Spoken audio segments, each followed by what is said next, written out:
Hello everyone, कैसे हैं आप लोग। तो आज हम डिस्कस करने वाले हैं रिसेंटली इसराइल में जो वॉरफेयर में, यानी कि जो वॉर एरियाज में या फिर जो बॉर्डर लाइंस के पेट्रोलिंग के लिए जो रोबोट्स को इंक्लूड करने की बात आ रही थी। यहाँ पे मेनली यहाँ पे एक ऐसी जो रोबोट जैसी उसको इंड्यूस किया गया है जिसका नाम है रेक्स MK2।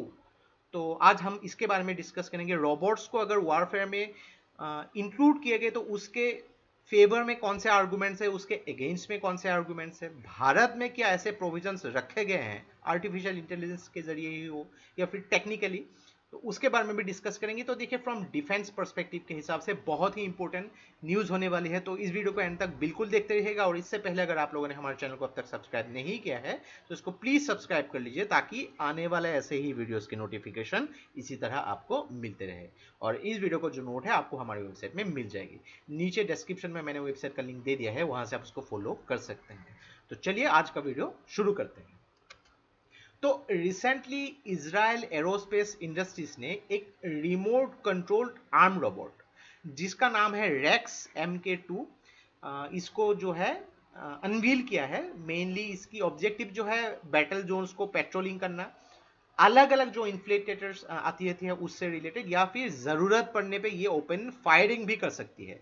तो मेनली देखिए, ये रोबोट जो है अलग अलग ग्राउंड ट्रूप्स के इंटेलिजेंस से रिलेटेड, जो भी सोल्जर्स जो है वॉर एरिया में या बैटलफील्ड में इंजूर्ड हो जाते हैं उनको कैरी करना, सप्लाई देना इन एंड आउट जो बैटलफील्ड में, या फिर अलग अलग जो नियर बाय टारगेट्स है उसको स्ट्राइक करना भी इसका ऑब्जेक्टिव है।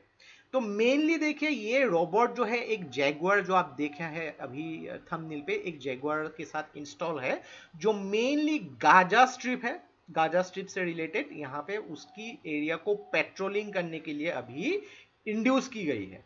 तो ऐसे जो अनमैन ग्राउंड व्हीकल्स है, ये अलग अलग देशों ने भी इसको इंक्लूड किए गए हैं। अगर बात करेंगे यूनाइटेड स्टेट्स, ब्रिटेन, रशिया, ऐसे देश ने भी जो है अनमेन जो रोबोटिक व्हीकल्स को इंड्यूस किया है अपने पेट्रोलिंग के लिए, सिक्योरिटीज के लिए। यूएस और मेक्सिको बॉर्डर में आपने डेफिनेटली सुना होगा, स्मार्ट वॉल जो है उसको प्रपोज किया गया था, जो फिजिकल एंड आर्म पेट्रोलिंग को रिप्लेस करती है और एडवांस सर्विलियंस टेक्नोलॉजी को प्रमोट करती है। तो अगर आप देखेंगे यूएसए और मेक्सिको के जो बॉर्डर्स है, काफी सारी जगहों पे जो है इन्फ्लेटेशन, जो है इलीगल इन्फ्लेटेशन होती रहती है। तो यूएसए, तो यहाँ पे जो है स्मार्ट वॉल की टेक्नोलॉजी जो है इंड्यूस की गई थी। तो थोड़ा सा अगर हम लोग डिस्कस करेंगे आर्गुमेंट्स, अगर रोबोट को वार में इंक्लूड किया गया, पहला आर्गुमेंट अगर आप लोग खुद से भी सोचेंगे तो है कि नो फिजियोलॉजिकल लिमिटेशंस। जो रोबोट्स है या फिर ऐसे व्हीकल्स है, उन लोग को फूड की जरूरत नहीं होती है, स्लीप की जरूरत नहीं होती है। जितने टाइम के लिए उन लोग को रखा जाएगा वो उन लोग काम करते हैं। एक जो क्या होती है कि ह्यूमन बॉडी की जो एंड्योरेंस लिमिट होती है, उससे बहुत ज्यादा एफिशिएंट तरीके से काम कर सकती है। दूसरी पॉइंट है यहाँ पे कि मिलिट्री को बेनिफिट्स मिलेंगे। यहाँ पे जो भी मिलिट्री जो होती है उनके लिए, उनके जो सैलरीज हो गई, उनके सब कुछ चीज़ों के लिए जितने भी खर्चे होते हैं, एक रोबोट को आपको सैलरी नहीं देनी पड़ती है, उसकी मेंटेनेंस करनी पड़ेगी। तो एक चीज़ क्या होती है कि लिमिटेशंस नहीं होती है बहुत चीज़ों के ऊपर, और इफिशिएंट तरीके से ये रोबोट्स जो है काम कर सकती है। कंजर्वेटिवली अगर यहाँ पे देखेंगे तो अलग अलग जगह पे उनकी जो टेक्निकली हो गई कि एक मान लीजिए कि एक जगह में एक रोबोट को इंड्यूस की गई है, तो उसकी जो ट्रैकिंग एरियाज है, ये ट्रैकिंग एरियाज जो है उसके कैमरा के हिसाब से काफी किलोमीटर तक ये जो है ऑब्जर्व कर सकता है कोई अगर इलीगली घुस रहा है किसी जगह पे। लेकिन ह्यूमंस की ऐसी नहीं होती है, लिमिटेशन होती है। तो ये बहुत ही यूजफुल हो सकती है रोबोट्स को। दूसरी चीज क्या होती है कि रोबोट्स को जो है आप सेल्फ सेक्रीफाइंग मोड में भी यूज किया जा सकता है, कि ऐसी जगहों पे जहां बहुत ही एक ट्रिकी सिचुएशन आ गई, तो रोबोट्स के जरिए ऐसे सिचुएशन में अगर इसको लाया गया और सेल्फ डिस्ट्रक्टिव मोड में रखा गया, तो ये खुद तो डिस्ट्रॉय हो जाएगी और उसके साथ जितने भी एनिमी एरियाज है उसको भी साथ में डिस्ट्रॉय कर सकती है, जिसके हिसाब से जो एक देश की सोल्जर्स में कुछ भी हानि नहीं पहुंचती है। सबसे इंपॉर्टेंट पॉइंट जो है, लॉस ऑफ ह्यूमन लाइफ। जब भी वार या ऐसे कुछ चीजें होती है या पेट्रोलिंग, अक्सर आप लोग को सुनने को मिलता है कि इतने जवान मारे गए। तो ये चीज जब रोबोट्स करेगी तो ये चीज ना के बराबर होगी। ह्यूमन लाइफ जो है ये बहुत ही प्रेशियस होती है। ऐसी चीजें जो है रोबोट्स इंट्रोड्यूस करने के बाद ना के बराबर हो जाएगी, जो सबसे important point in favour of robots in the war बन सकती है। लेकिन जरा सोचिए, यहाँ पे अगर हमने इन फेवर ऑफ रोबोट्स वार में इंट्रोड्यूस करने के लिए सोचा, लेकिन इसके अगेंस्ट भी आर्गुमेंट्स होगी। पहली चीज क्या होती है कि थ्रेशोल्ड एंट्री इनटू वार।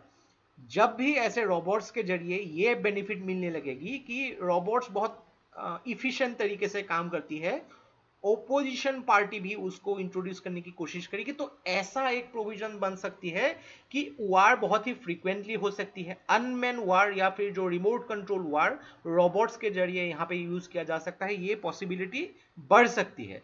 तो जिसके हिसाब से जो भी इंटरनेशनल कन्वेंशन या फिर ट्रीटीज हो सकती है, उसको भी यहाँ पे जो है वायलेट करने की एक पॉसिबिलिटी हो सकती है, बिकॉज इसकी यूजेस की एफिशिएंट तरीके की वजह से। दूसरा पॉइंट है एरर्स इन ट्रेनिंग। जो भी रोबोट्स में जो भी प्रोग्रामिंग की जाती है या फिर ट्रेनिंग की जाती है, या फिर जो भी लोग उसको यूज करते रहते हैं थ्रू रिमोट कंट्रोल या फिर सेमी ऑपरेटिव, तो उसमें अगर थोड़ी सी भी प्रॉब्लम होगी तो ये बहुत ही तबाही मचा सकती है। तो इससे क्या हो सकता है कि इसको जिस काम के लिए यूज किया गया था वो काम ना होके कुछ अलग ही काम हो जाएगा यहाँ पे। तो एरर्स भी पॉसिबल है regarding the training. Convention of war. देखिए, एक चीज, एक रोबोट और एक इंसान में डिफरेंस होती है। अगर मान लीजिए कि दुश्मन के कुछ लोगों को घिरा भी लिया है, तो जनरली कन्वेंशंस, जो इंटरनेशनल कन्वेंशन होता है, तो ये होता है कि ह्यूमन लाइफ की डिग्निटी को मेंटेन करना। तो जो एनिमी वॉरियर्स होते हैं, उनको अगर किडनैप भी कर लिया गया, उनको एक्चुअली किडनैप नहीं, उन लोग को अगर पकड़ भी लिया गया, तो उन लोग को विद डिग्निटी रखना पड़ेगा, उन लोग को कुछ भी हानि नहीं पहुंचाया जा सकता है। लेकिन अगर रोबोट के साथ, रोबोट क्या हो सकती है, ह्यूमन लाइफ की वैल्यूज को अपने हिसाब से नहीं सोच सकती है। इंस्ट्रक्शंस अगर दिए गए हैं जो एनिमी वॉरियर्स को खत्म करना, सबको यहाँ पे रोबोट्स खत्म कर सकते हैं। ह्यूमन लाइफ की वैल्यूज को समझ नहीं पाएगा, या फिर जो ह्यूमन डिग्निटी को रोबोट कभी भी नहीं समझ पा सकता है। फोर्थ पॉइंट जो है कि परसिस्टेंट रिस्क। साइबर अटैक के जरिए अगर ऐसे रोबोट्स को हैक कर दिया गया तो क्या हो सकता है। मान लीजिए कि ये एक कंट्री है ए और ये कंट्री है बी। बी कंट्री ने अगर इस पर्टिकुलर रोबोट या ऐसे व्हीकल को अगर हैक कर लिया गया, ये रोबोट जो है पहले प्रोग्रामिंग की गई थी बी को अटैक करने के लिए, बी ने इसको हैक कर दिया और इसके प्रोग्रामिंग को चेंज कर दिया।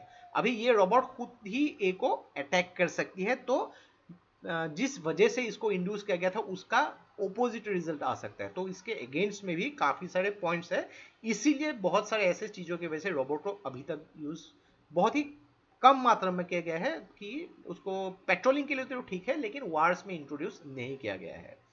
भारत में अगर ऐसे देखेंगे तो क्या क्या सिक्योरिटी मैनेजमेंट सिस्टम देखें तो CIBMS प्रोजेक्ट, जिसको फुल फॉर्म में हम comprehensive integrated border management system भी जानते हैं। तो मेनली यहाँ पे टेक्नोलॉजिकल सॉल्यूशन जो है गवर्नमेंट के थ्रू यहाँ पे पुश किया जा सकता है अलग अलग प्रोजेक्ट्स के लिए। मेनली यहाँ पे आर्टिफिशियल इंटेलिजेंस हो गई, जो टेक्नोलॉजिकल एडवांसमेंट के थ्रू यहाँ पे जो है मेनली बॉर्डर एरियाज को सील करने के लिए या फिर उसके प्रोटेक्शन के लिए। तो मेनली देखिए, बेटर डिटेक्शन यहाँ पे हो सकती है अगर ऐसे टेक्नोलॉजी यूज किया गया। तो इसमें जो है जो भी सर्विलियंस हो सकती है यहाँ पे इंसान ही करेंगे, लेकिन मशीन के साइड में रह के, बिहाइंड में रह के। तो ये प्रोजेक्ट हो गए CIBMS प्रोजेक्ट। दूसरा जो बात है यहाँ पे national counter rock drones guidelines 2019।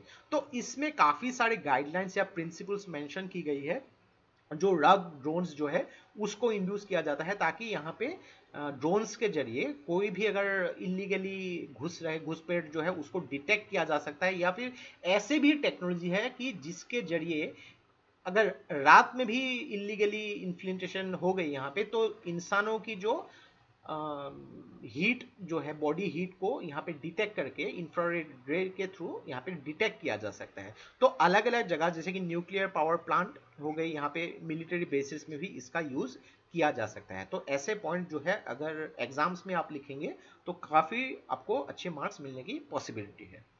तो ये था हम लोग का complete analysis regarding the robots in warfare, जो इजराइल ने रिसेंटली अनवील की है, रेक्स MK2 आशा करते हैं इससे आपको बहुत कुछ चीज़ें सीखने को मिला होगा। और ये वीडियो अगर आप लोग को अच्छा लगे इसको प्लीज़ लाइक कीजिए, इसको सब्सक्राइब कीजिए, उसको शेयर कर दीजिए, क्योंकि ऐसे वीडियो बनाने के लिए हम लोग को बहुत ज़्यादा मेहनत और रिसर्च की जरूरत होती है, और आप लोग का सपोर्ट हम लोग को बहुत ज़्यादा इंस्पायर करता है और भी हार्ड वर्क करने के लिए। तो आज के लिए बस इतना ही, देखते रहिए study guys, take care, thank you and जय हिंद।